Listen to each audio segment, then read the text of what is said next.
Rafale is a fifth-generation multi-mission fighter aircraft, developed and manufactured by the French company Dassault Aviation. It was a project launched by France when the country decided to abandon the Eurofighter group in the early 80s. Technically, the Rafale can be grouped with the Eurofighter and the Saab Gripen, since these modern fighters all share the same Delta Canard configuration. But the Rafale clearly diversifies itself from its counterparts, since it can fulfill the air supremacy, interdiction, reconnaissance and nuclear deterrent missions from both land and sea. The first flight of a demonstrator took place on July 4, 1986, and test flights began with the first near-production standard prototype on May 19, 1991.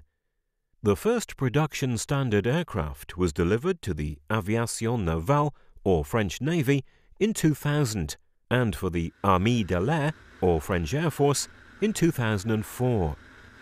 The 100th delivery occurred in mid-2011, and by 2014, the total was up to 180.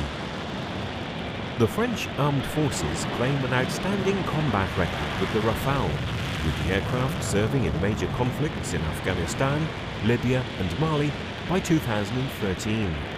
The French Armed Forces are the primary customers, with many other countries showing a strong interest for this proven multi-mission fighter.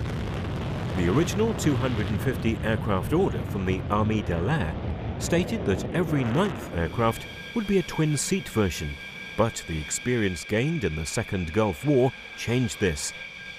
The twin-seater proved so capable, the contract was amended to increase the number for this version to 139 units. The main reason for this is that in a modern combat situation, two pilots could process the huge amounts of data more effectively than a single pilot. In the years to come, it's expected that the Rafale B twin-seat version will be the best-selling type. The Aviation Navale had been given priority for orders and deliveries because their F-8 Crusaders and Super Entendeurs were considerably older. In 2015, when the Super Entendeurs are fully retired, 58 Dassault Rafale will be the only fighter aircraft in the Aviation Navale. Another project milestone was achieved in early June 2014, when 11 F Squadron of the Aviation Navale accepted delivery of the first Rafale M, equipped with the newest generation AESA RBE-2 radar. This highly advanced radar can track up to 40 aircraft and engage up to 8 targets simultaneously with all 8 missiles available. Additional upgrades are the new IFF, an infrared sensor in front of the cockpit, and the new high-resolution MFD display, which provides a full HD picture to the pilot. This version also incorporates a new targeting pod, replacing the Damocles pod. All of these upgrades combine to make the newest Rafale one of the most advanced warplanes in the sky today. In recent history, the Rafales in Armée de l'Air service have replaced the Sepcat Jaguar, the Dassault Mirage 4, and the Dassault Mirage F1, with plans to replace part of the Dassault Mirage 2000 fleet by 2015. Dassault Aviation took a different design philosophy when it came to the Rafale cockpit. Historically, Dassault had utilized a relatively small design, but decided against this in the Rafale by building a cockpit similar to the F-16 Fighting Falcon. The F-16 provides an exceptionally wide field of view through the bubble canopy, and the design also decreases the G-forces on the pilot during dogfights. This is achieved by having the pilot partially lying down by positioning the ejection seat at a 30-degree angle rather than sitting upright. Tests show that this technique reduces the G-force by approximately 2G. In terms of visibility, the Rafale offers a 360-degree view to the pilot, and, like the F-18G Growler, the canopy is coated with a thin layer of gold, which increases the aircraft's stealth capability. The ejection seat itself is an F-16F with so-called 0-0 capabilities, meaning the seat can be used with no forward movement and/or no altitude. This is necessary in case the aircraft faces any catastrophic failures while still stationary on the ground. A major upgrade on the instrument panel is a huge new LCD display located in the center of the cockpit. This display is HD capable and provides the pilot with all crucial information about the aircraft with just one glance at the screen. For maximum efficiency during engagements, the display is the same distance from the pilot as the heads-up display, located right above, so it's not necessary to refocus between the two instruments. All the multifunctional displays are touchscreens, and therefore there are no external buttons to interrupt the clean sight of the ergonomically designed fifth-generation cockpit. To gain even more effectiveness, high-off bore helmets are currently supplied to the Rafale squadrons of the Armée de l'Air as well as the Aviation Navale. Dassault entered into the new century by implementing the direct voice input into the Rafale, which allows pilots to operate the aircraft with just their voice. At present, there are around 300 commands that have a recognition success rate of 95%, but due to the high cost, the French armed forces are not planning to further pursue DVI technology at this time. The first Armée de l'Air squadrons to be equipped with the Rafale was the Test and Evaluation Squadron 5330 Côte d'Argent, which accepted delivery of a total of 4 Rafale B and C in December 2004.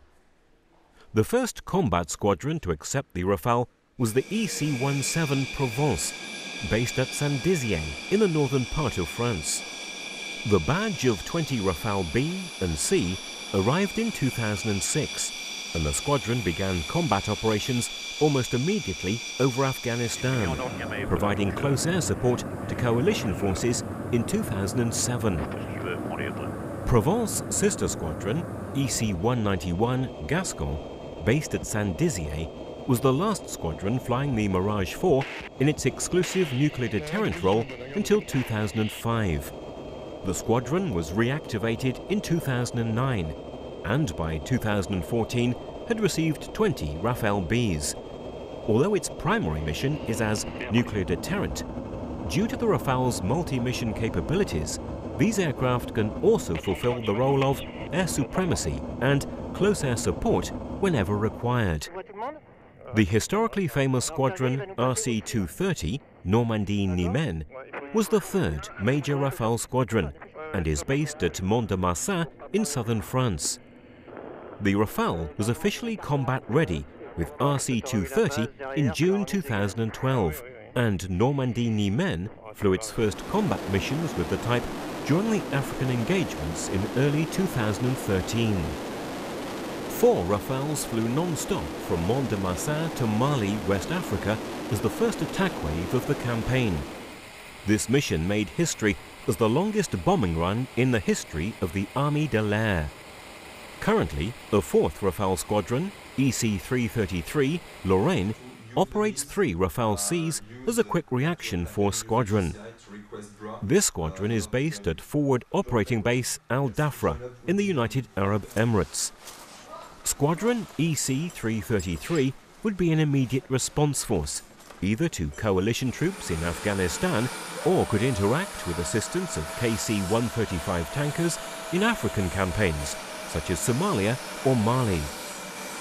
The Rafale's exceptional capabilities as a multi-mission and multi-role fighter have been paramount to Dassault's continued success as a military aircraft manufacturer. Join us as we showcase the 5th generation Dassault Rafale of the Armée de l'Air. 2 lateral displays, which are multicolor lateral display, touchscreen as well.